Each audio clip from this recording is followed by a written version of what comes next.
బక్సింగ్ గారు? Brother Batsing.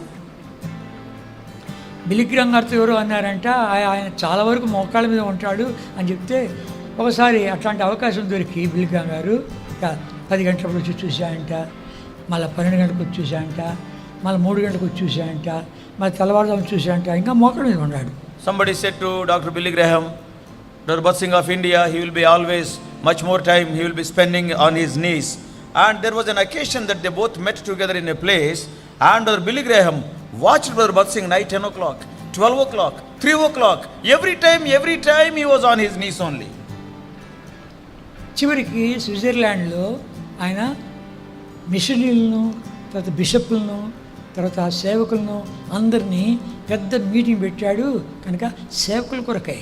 And for the sake of the international servants of God, Brother Billy Graham arranged a meeting calling many servants of God from various countries in Switzerland.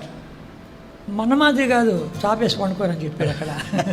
The arrangements are not like our arrangements, not with mats and all these things. పండుకో కింద కూర్చొని భోంచేసేది కాదు. Not sitting on the floor and eating. వాళ్ళ దేశానికి వాళ్ళ కల్చర్కి తగినట్లుగా ఏర్పాటు చేయాలి. So according to the culture and according to the customs of that country, they have to make the arrangements.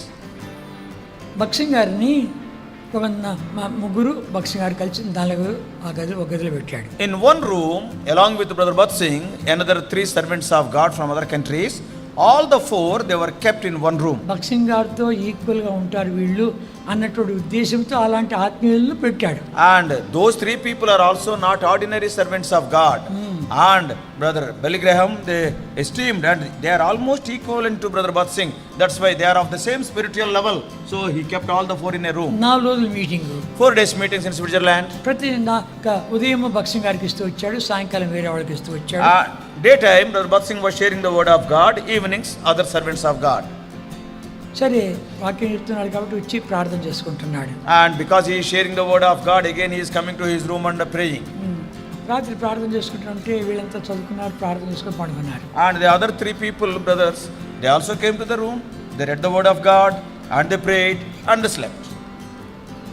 So ఆయన వాక్యం చెప్తాడు కాబట్టి ఇంకొంచెం ఎక్కువసేపు ప్రార్థన చేసుకుంటున్నాడేమో అనుకున్నారు. And they thought because he is sharing the word of God during the morning times, so probably he may pray for a few more minutes more. తెల్లవారు లేస్తే మళ్ళా మోకాళ్ళ మీద ఉన్నాడు. And early in the morning when they got up, he is still on his knees. మనకంటే ముందు లేచింటారులేక. And they thought that probably he must have got up before we got up. రెండవ రోజు ఎట్లా ఉంది. Second day it was like that. ఒకడు అన్నాడు పడక నడగలేదురా, మోకాళ్ళ మీద ఉన్నాడేమో. And another person, and he observed that bed, and the bed is not folded as it is. Probably throughout the night he may be on his knees only. అరే మోకాళ్ళ మీద నిద్రపోతాడు లేక.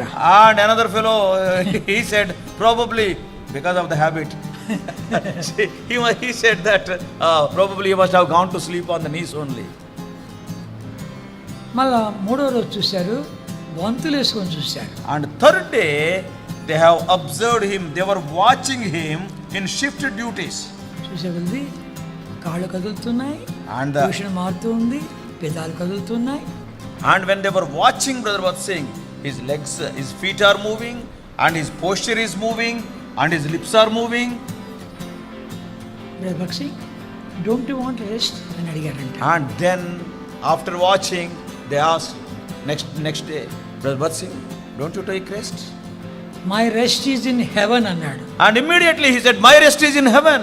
ఎవడు మాట్లాడిన మాట, nobody said that word. సువర్ణ అక్షరాలతో రాసుకోవాలి. And you have to write with golden words. కనుక ఈ మాటలు ఎందుకు అదనాలు మాట్లాడాడు, 4 రోజులు రిటర్న్ ఆఫ్ గాడ్స్ గ్లోరీ గురించి మాట్లాడాడు. And during those 4 days in Switzerland, he spoke on the subject, the return of God's glory. మన హెబ్రోన్ మెసెంజర్లో కూడా ఫస్ట్ ఇష్యూలో ఇది రాయబడింది, 4 వ్యక్తులు కావాలి. ఈ కాబోదు ఇశ్రాయేల్లో మహిమ ప్రభావం తొలగిపోయింది, అది మళ్ళా రావాలంటే 4 వ్యక్తులు కావాలన్నాడు.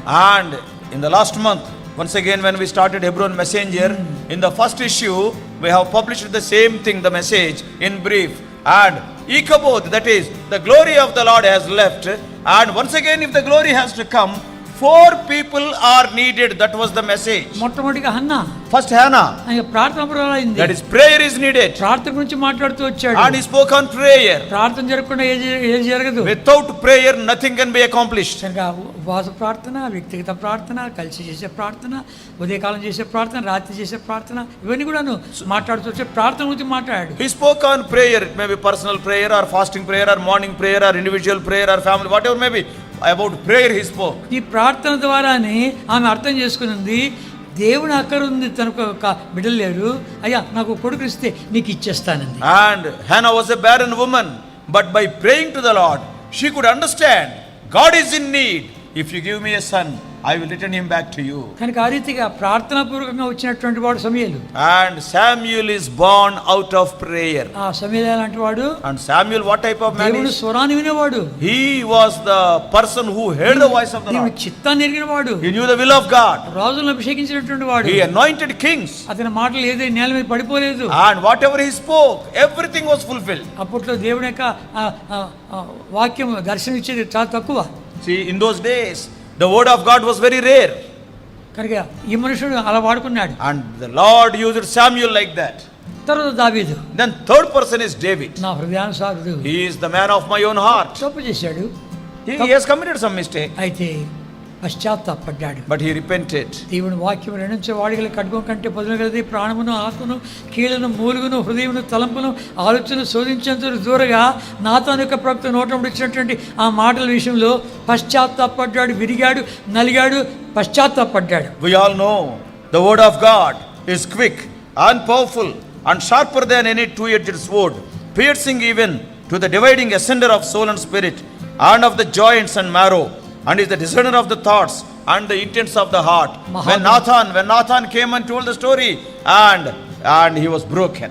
మహాగణుడు, మహోన్నతుడు, మహాపరిశుద్ధుడు, నిత్య నివాసి, మహోన్నతమైన పరిస్థితుల్లో నివసించేవాడు, ఆయన్ను వినియోగల వారి ప్రాణం ఉజ్జింపు చెడుకును, నలిగిన వారి ప్రాణం ఉజ్జింపు చెడుకును, వినియోగల వారిద్దును, దీనమనసుగల వారిద్దును నివసింపు వచ్చాడు. And when we see, the Lord is the high and the lofty one that inhabiteth eternity, whose name is holy, and he is telling, I will dwell with the people, I will dwell in high and holy place, and also with the people who are having a contrite and humble spirit. He came down to be with the humble and contrite people. కనుక దేవుని నివాస స్థలం ఏంటో చూశాడు. And he has seen what is the dwelling place of God. దైవహస్తంతో మీదకి వచ్చి చూశాడు. Not only that, how the hand of the Lord came upon him. ఏ రీతిగా దీని మచ్చంతో ఇచ్చాడు చూశాడు. And he has seen all the plan what God has given. కానీ తర్వాత సొలొమోను. Then the fourth person is Solomon. దావీదు నువ్వు కాదు, సొలొమోను కడతా అంటే సరే ప్రభు అన్నాడు. David, not you, but Solomon will build the temple. David said, తనకి okay, yes. వచ్చినటువంటి హెచ్చరికలను ఇచ్చాడు. And what all the exhortation he received from the Lord, he has transmitted to Solomon. ఇంకా కావాల్సినటువంటి సామాగ్రి యుద్ధాలు చేసి సంపాదించి ఇచ్చాడు. Not only that, by warring, and he collected so much spoil, and he has given all those things, material also to Solomon. సొలొమోను అంటే కనుక సమాధానము. Solomon means peace. కనుక వాళ్ళు సాగులు ఉంటారా, సలామలేకం సలామలేకం అంటారు. That's why if you go to Muslims, అది అనాల్సింది సొలొమోలేకం, సలామలేకం అయ్యా, సలామలేకం అంటారు. so what they will say, the Muslims when they meet, greeting, salam alaikum, salam. Actually Solomon alaikum, that became salam alaikum. ఆ రీతిగా నీకు నాకు సమాధానం ఉన్నట్లు. So that is the peace between you and me, something like out. సమాధాన స్థితిలో మందిరాన్ని కట్టాడు. And having peace, with peace he built the temple of God. ఎక్కడి నుంచి సరుకులు తీసుకున్నావునో అక్కడే అన్నిటినీ లెక్కలు కట్టి అన్ని మొలిచి తొలిచి అక్కడిని తీసుకొచ్చి కట్టాడు. See, from the place of source, from where he has to bring, from the quarry, and there only he measured and he got everything ready, and with the ready stones he built the temple. మొదటి రాజులు 6వ అధ్యాయం. 1 Kings chapter 6. 6వ అధ్యాయం. 1 Kings chapter 6.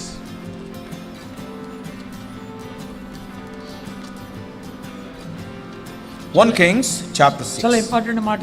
Very important words. మొదటి రాజులు 6వ అధ్యాయం 6th chapter, 7వ వచనం. verse 7.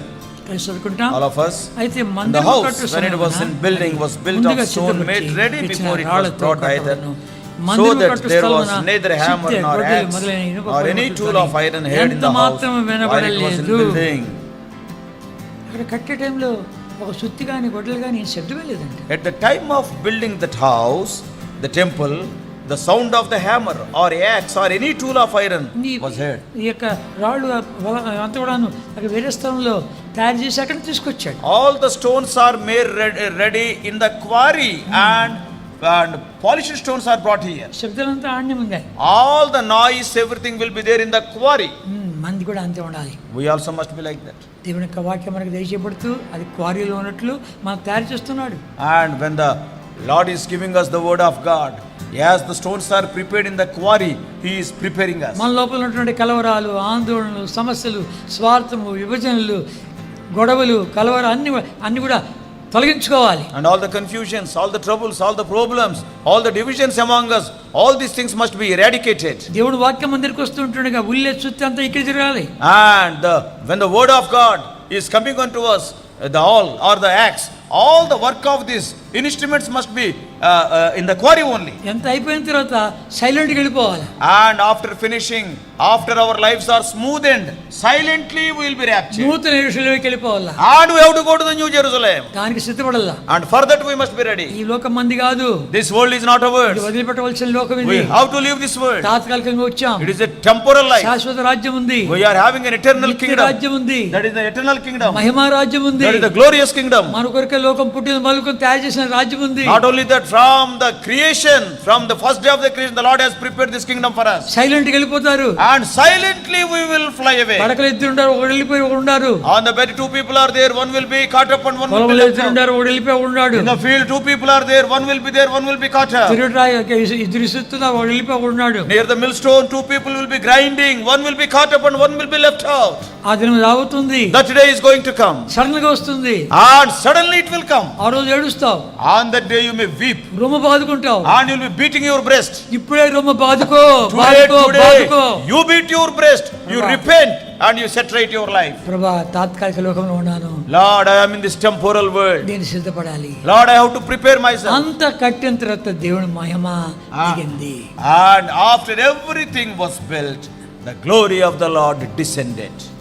యాజకులు అందులో ప్రవేశించలేకపోయారు. The priests could not enter the temple.